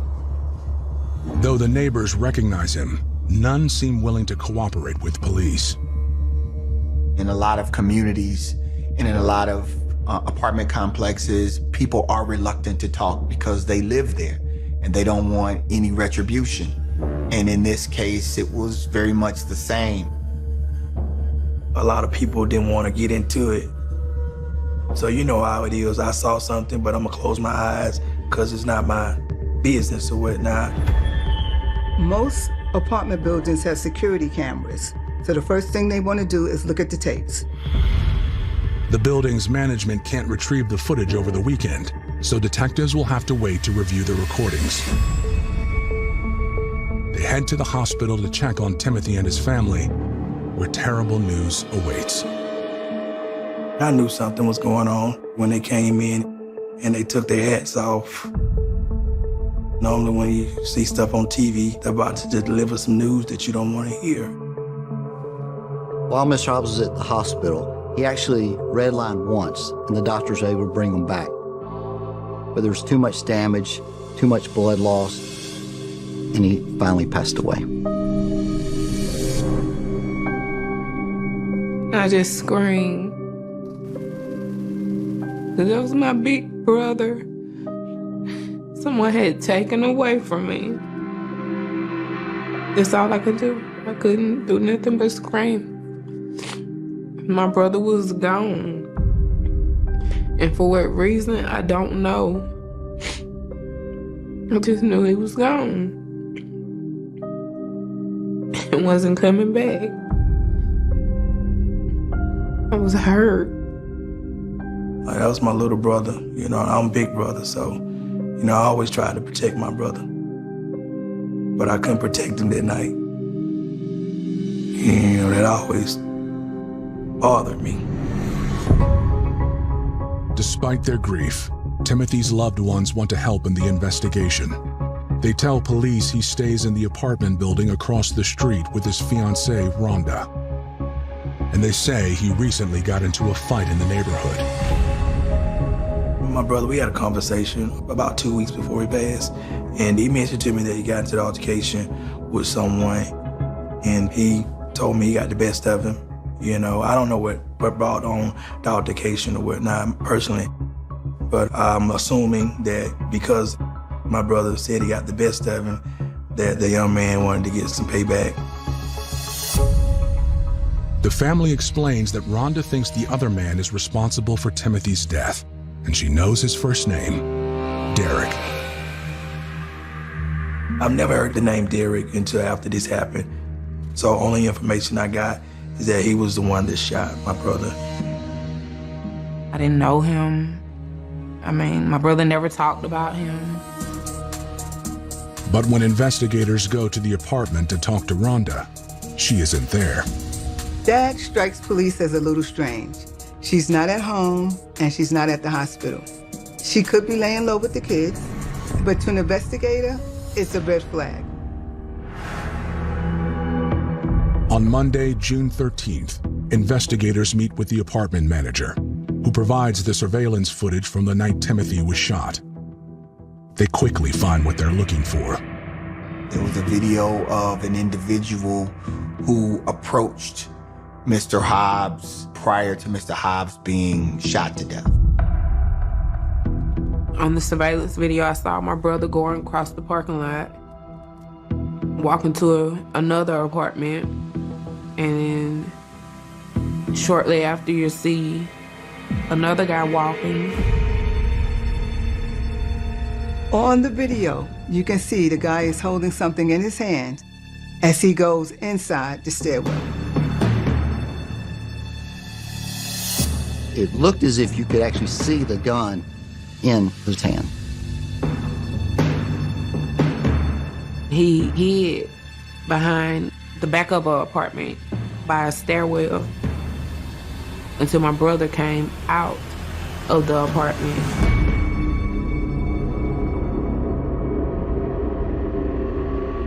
Then, a series of gunshots ring out.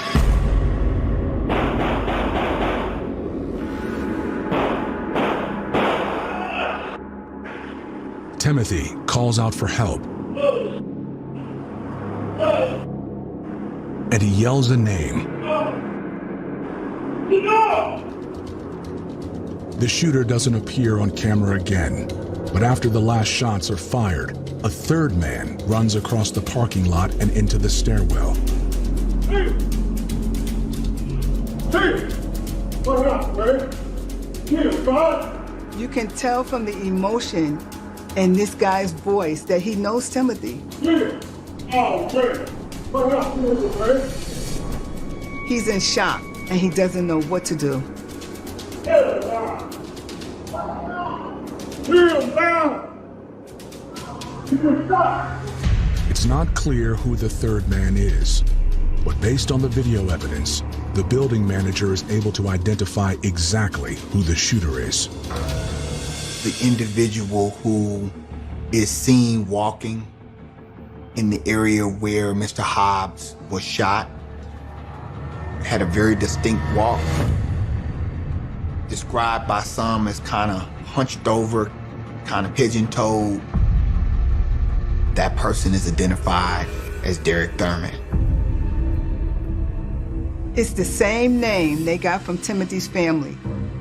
So they want to know everything they can about this guy. The manager tells police Derek is a 25-year-old man who lives in the Hams. He had quite the reputation for fighting and being confrontational. The manager also says Derek was involved in another incident at the complex 3 months earlier. We became aware that Mr. Thurman was shot during a shootout.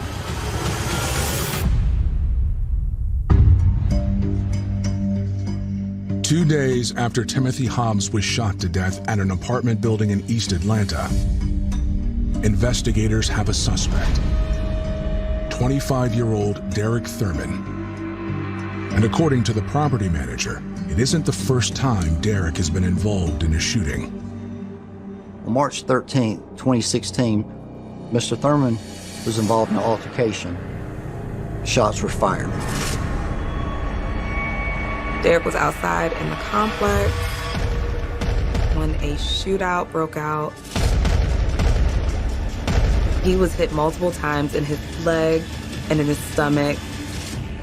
He was wounded and other people were wounded as well. It's that level of violence where someone could be attacked, violently attacked during the day, in broad daylight. Derek's injuries were so bad that he spent over a month in the hospital, and eventually they put a colostomy bag in. In addition to the colostomy bag, the damage to his leg gave him a distinct limp. Word on the street was that Derek has been looking for revenge ever since.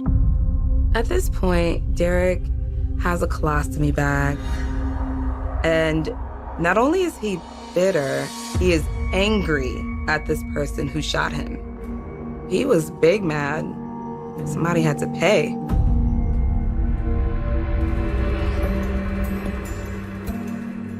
Investigators go to Derek's apartment to question him, but he's not there. The next day, however, they do catch up with Timothy's fiancée, Rhonda. She shows up at the apartment after a couple of days with their girls.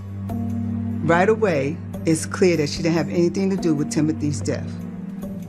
Rhonda tells police Timothy left the apartment around 12:30 a.m. the night of the shooting.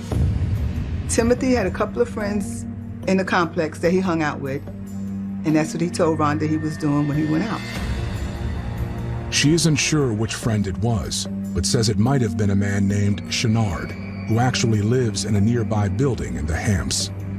That name immediately rings a bell, because they heard that name on a security video.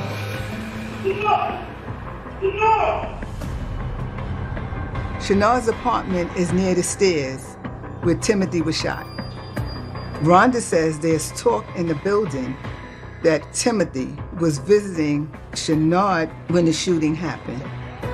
Rhonda says there was definitely bad blood between Timothy and Derek. Mr. Thurman was actually dating or seeing Rhonda's younger sister. When the police spoke with Mr. Hobbs' fiancée, they learned that Mr. Hobbs and Mr. Thurman had actually had an altercation just weeks earlier. Mr. Thurman attacked him along with some other men and beat him to the point that he was bleeding. Timothy held his own, and he won that fight. Based on the timing, this is probably the same fight that Timothy told his brother about.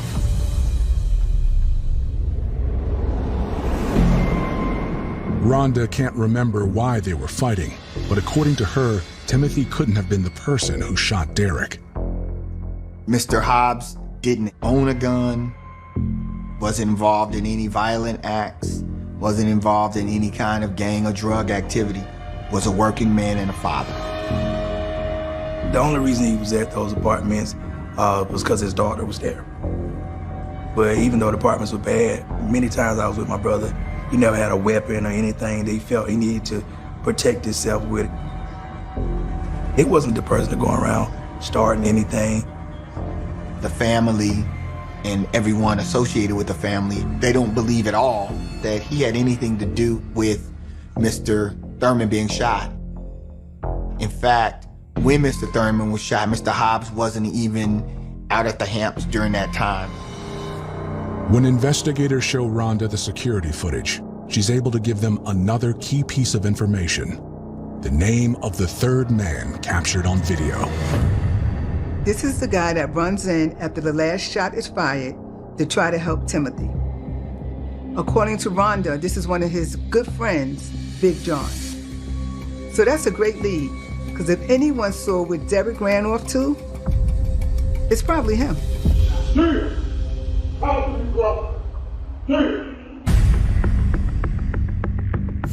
After speaking to Timothy Hobbs' fiancée, Rhonda, detectives have another lead to follow. A man known as Big John, who came to Timothy's aid after the shooting. So police are talking to Big John, and he tells him that he and Timothy were hanging out like they usually do on the weekends. So about 3 a.m., Mr. Hobbs decides he wants a beer before he turns in for the night. So not having any, like a lot of these neighborhoods, they have the local bootlegger, or what we used to call a candy man, person that sells and anything you want. So he goes to the bootlegger to get his beer. Big John says Timothy was only gone for a few minutes when he heard the gunshots. He immediately runs over there without a second thought. But by the time he gets to Timothy, the shooter is already gone. He calls for help and tries to keep Timothy awake until police get there. He can tell from all the blood that his friend is in seriously bad shape. He doesn't know if the gunman was Derek Thurman, but says Timothy did mention running into him earlier that day. Timothy told Big John that he walked past Derek at the complex, and he was mean-mugging him. That means Derek was already at the scene. So the question is, what happened between those two? The next person that the investigators want to talk to is the bootlegger. He is probably the last person to see Timothy before the shooting.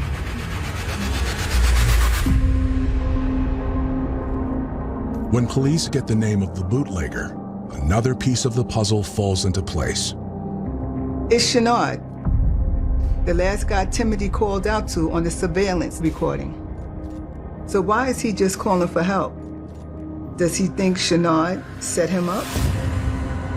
When police find Chenard, he agrees to tell them what he knows. He seemed anxious to clear his name, but he also didn't want to be seen talking to cops. He immediately said he had nothing to do with Timothy's death. According to Chenard, Timothy knocked on his door around 3:15 a.m. He remembers selling him the beer, a six-pack, him leaving, and shortly thereafter, hearing shots. He has no idea who's doing the shooting or who's being shot. His first instinct is to go and lock his door. Then he hears Timothy calling his name. He comes out, he looks down, and he can see Mr. Hobbs sprawled out on the stairs, but he was breathing. He was alive. And so he called 911. Unfortunately, Chenard says he didn't see who the shooter was either, but he must have been hiding in the stairwell, waiting for Timothy to come out. Whoever shot Timothy was obviously lurking in the shadows. They were plotting and planning. They hunted him down like an animal, and they really wanted him dead. Even without an eyewitness, Derek Thurman appears to be the only suspect. And his motive is confirmed once detectives find the report about his own shooting in March. They'd investigated the shooting of Mr. Thurman about several months before Mr. Hobbs's death. And this detective says that Mr. Hobbs's name came up as a potential suspect. And the anonymous tip must have made its way back to Derek. I think he had to have thought that Hobbs either was the one that shot him or he had something to do with it. So he's had all this time to think about payback. But detectives completely refute any notion that he was involved in shooting Mr. Thurman before that or anyone else. But Timothy's name isn't the only thing in the report about the earlier shootout that catches their attention. The report lists 2 different casings, a .380 and .40 caliber handgun. The .380 was used to shoot Derek. The .40 was used to shoot back. That was significant as well, that the connection during the shootout where Mr. Thurman was shot and the actual shooting of Mr. Hobbs was that these .40 caliber shell casings were found at both crime scenes. So they get the crime lab to rush the analysis on both sets of the bullets. Because if they match, they know that Derek's gun was the one that killed Timothy. Atlanta police are looking for 25-year-old Derek Thurman, suspected of murdering Timothy Hobbs in retaliation for an earlier shooting police don't think Timothy was responsible for. As detectives canvass the neighborhood for leads, they come across an associate of Derek's named Andre. Andre doesn't want to say anything to police, especially not about Derek, but they eventually get him to talk. He was out with Derek Thurman that night, those early morning hours of June the 11th in 2016. Mr. Thurman was known to hang out in the breezeway all day, all night, drinking, as he did the night of the homicide. At the same time, Timothy was on his beer run to Chenard's. Andre says at one point Derek told him, "I'll be right back." And as he walked away, Andre heard him mutter something under his breath. He said, "There's that mother." Andre didn't know who Derek was talking about, but under the circumstances, it seems pretty likely he spotted Timothy. Andre says after Derek left, he decided to head back to his apartment. And shortly thereafter, gunshots are heard. That is significant circumstantial evidence that Mr. Thurman is going after Mr. Hobbs. Mr. Thurman was known to carry a .40 caliber pistol with him in the neighborhood. Matter of fact, the night of the homicide, Mr. Thurman had a .40 caliber pistol. Andre claims he doesn't know anything about the shooting, but when investigators press him, he admits Derek had it out for Timothy. And Andre knows more about the earlier altercation between the two. The story goes that Timothy bought some drugs from a man named Little Ham, and someone stole those drugs from Timothy. He thought it was Little Ham running some sort of hustle, and he confronted him. So Derek was friends with this guy, Little Ham, and didn't like that. So Derek confronted Timothy. Not long after that fight, Derek got shot. At this point, Derek has a colostomy bag. He is angry. He wants to seek payback for whoever did this to him. Jump to the night of the shooting. He's out drinking with his buddy and sees Timothy walking into that stairwell alone. He's never gonna get a better shot.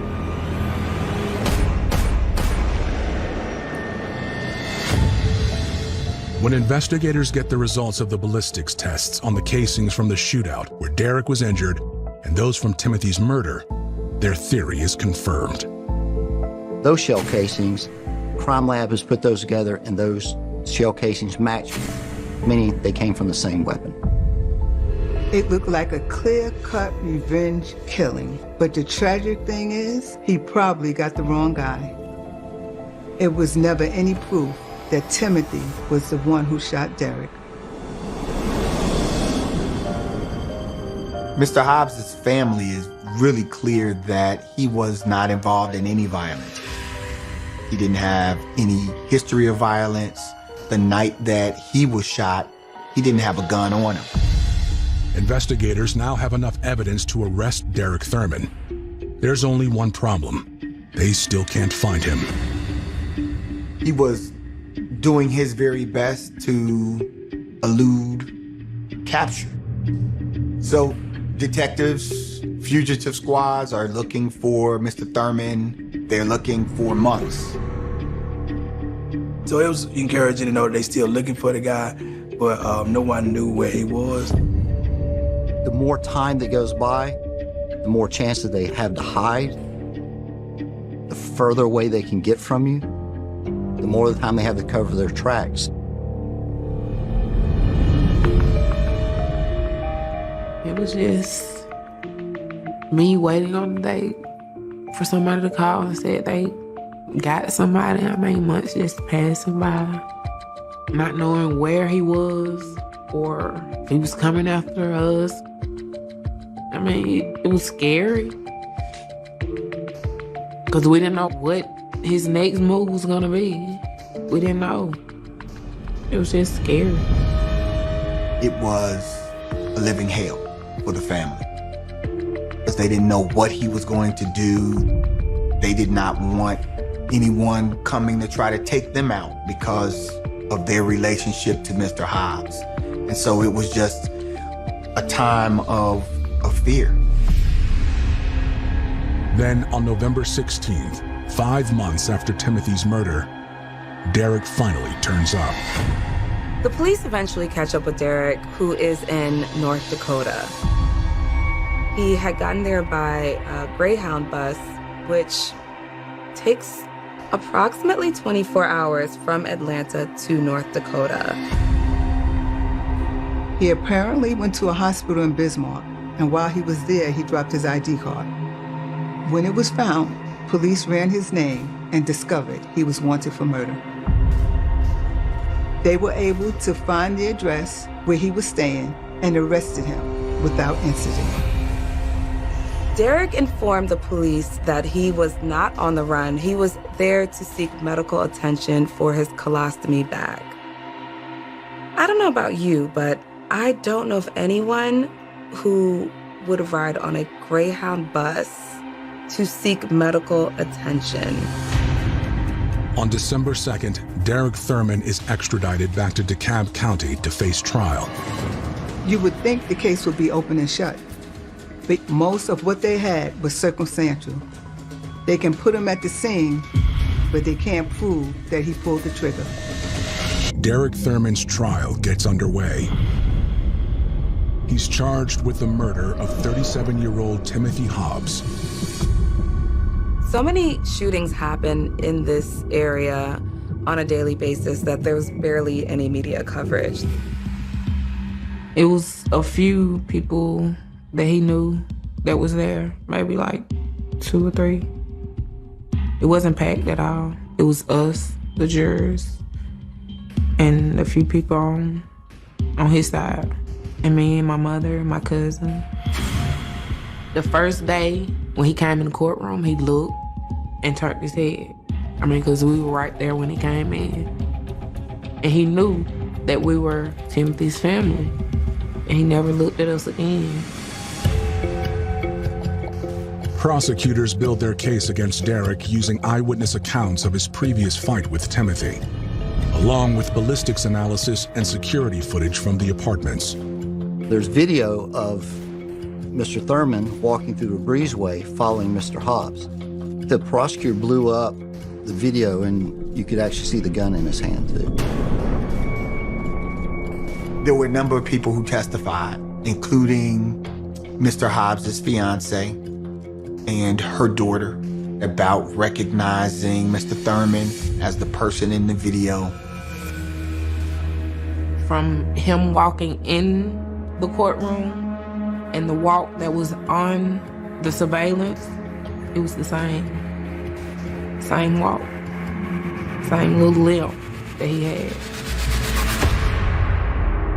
That particular night, he knew he was there, and he waited. And when he seen my brother, he hid. And he shot him. Shot him multiple times. Then as he tried to run, he continued to shoot.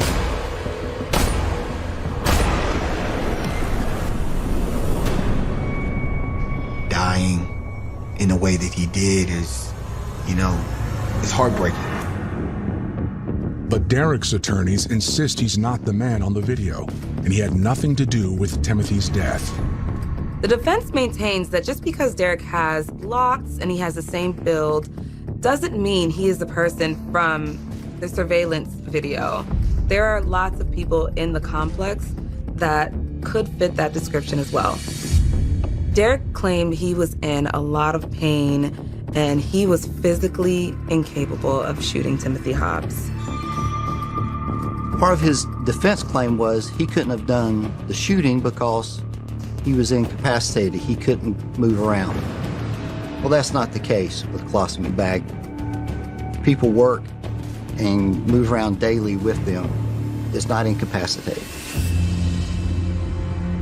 When Derek takes the stand, he says the prosecution's claims about him wanting revenge are wrong because he knew Timothy wasn't the one who shot him. No one knew if Derek truly believed that, or if he was just trying to distance himself from Timothy's murder by eliminating a motive. So if you knew he didn't shoot you, why did you shoot him? Why did you shoot my brother? If you knew that he didn't shoot you at the time that you got shot, why? What reason?